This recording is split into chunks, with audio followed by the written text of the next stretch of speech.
Hi, this is Nate from TrainerRoad, and this video is for our beta customers to get them up and running. So once you've installed the app and from the instructions in the email that you received, go ahead and open it on up. And at first it'll ask you for a username and password. Just put the stuff in that we have sent you.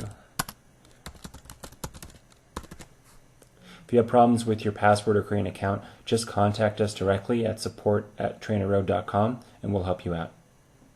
So you can click login. At first you'll get a notice to download the workouts. This only happens once, and after that they'll be saved to your computer. So the first thing you want to do is click on Profile and set your FTP. Right now mine's set at 220. You can set yours to whatever you want. If you don't know what your FTP is, we have certain workouts for tests that will predict your FTP once you do them. So I think everyone in the beta probably knows what the FTP is, but if you don't know what it is, you can contact us and we'll help estimate it so you can get a good testing. You can also work out with a lactate threshold heart rate, so you can put your heart rate in here, and down here just choose heart rate if you want to work out with heart rate. If you don't have a power meter or a heart rate monitor, or you just want to, you can work out with RPE, so we'll give you a workout based on 1 to 10. But for now, let's keep it with power, FTP 220. The next thing you're going to do is click on devices, and what you do is you plug in your Garmin USB stick. I'm going to unplug mine for a second. So this is what you should see. Then when you plug it in, just click search for ANT USB. The next thing you want to do is wake up your power meter and your heart rate monitor. To wake up your power meter, just give your cranks 1 revolution. So I just did that to my bike. Click pair, heart rate monitor. Should find it right away. There's a pretty good range on these things, so you don't have to be too close. This is the only time you have to pair it. After that, it will always remember your power meter and your heart rate monitor. If you want to unpair, just click unpair again, click pair, and if you have another power meter or a different heart rate monitor, you can do that too. It will just search until it finds it. Next thing you want to do is set up your workout. We have a library of, I think, about 30 workouts right now. We have another 70 in the bin that have to go in still. So this is just the beginning.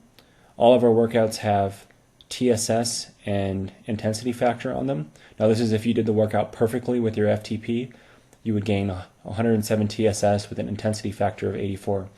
TSS is kind of the physiological strain that a workout puts on your body. The more TSS you generate, the fitter you get. IF is intensity factor, and that's how hard the workout is. So if we were to compare these two workouts, Antelope and Galena, let me open them both up.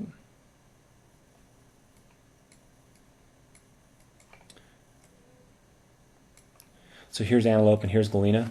Galena is 3 times 20 sweet spot training,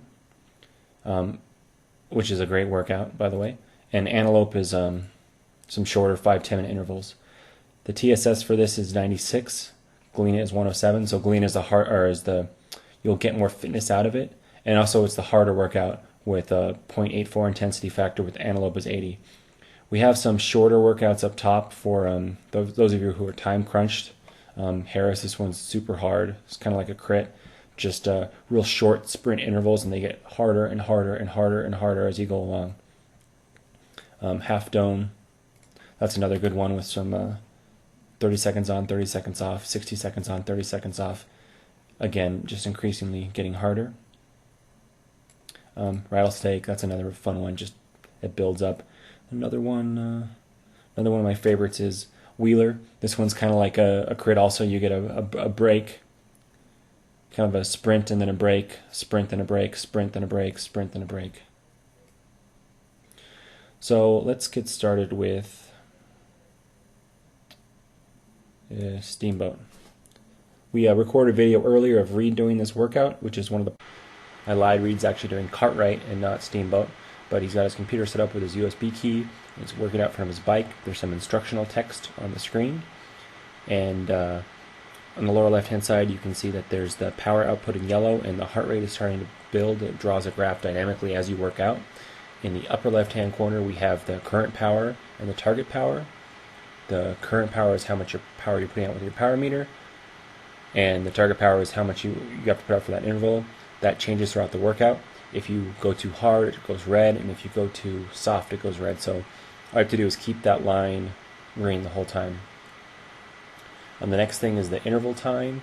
Our intervals are pre-calculated, so that will just count down as you work out in your total time. And the last thing is the heart rate and cadence, and those are picked up from ant sensors, and those will also change as you work out.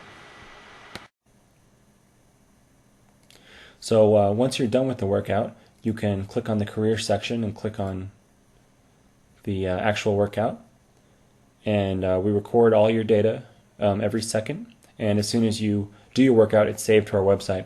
There's a analytics section on our website which isn't finished yet, so we're not going to open that up for the beta quite yet, but by the time you watch this video, it might be open. So check the email that we've sent you, and you could have a link. All the intervals are predefined, so let me go to another one with bigger intervals. I did Huffwick the other day. So there's no more of that having to go in and define your intervals. We know where they're at, so we calculate them automatically. I'm going to sort all my intervals by power, and I can see here's my target power and my actual power. I did pretty good on this one. That one was a little low. That was just the warm-up. That one was good. That was good. That was good. If you start doing a lot of your intervals really well, it might be time to crank up your FTP. The other thing I talked to you about is the tests. So I'm going to search here for tests. We have a standard 20-minute test and 2x8 minute test. The 20-minute test will have we give you a suggested power output, but for these 20-minute tests and 8-minute tests, do as hard as you can. We have text during these workouts too. You can see there's a text spot that will instruct you what to do. After you finish this workout, a box will pop up and tell you what we think your FTP should be. It's just some standard calculations. I think it's 93 or 95% off of this, and 93% off these average of these two values. I can't remember exactly. The last thing I want to show you are the different views. So for me, I hate so we'll open up Beacon. You can view it full screen like this and listen to music if you want. If you're really blind, you can make this extra big. What I would prefer to do though is change it to a horizontal view. So that gets it at the bottom of the screen. I click this button here that puts it always in front. And then I go to Netflix. Start one of my videos. So I'm going to watch Pulp Fiction here. Play. I'm not one of those guys that has to watch cycling videos every time he cycles. You're on the bike too much just to watch cycling. So now you have you can get full screen here if I push the right button. But now you can watch, you can start it. The text goes on the screen. If there's any information about, we'll give you instructional text on how to ride, that will also go on the screen. And that's it. You're ready to go. So if you have any questions, contact me, Nate, at TrainerRoad.com, or email support@TrainerRoad.com. If you find this video and you don't have a beta account, go ahead and give us send an email over at support@TrainerRoad.com, and if we have room, we'll set you up. Okay, thank you.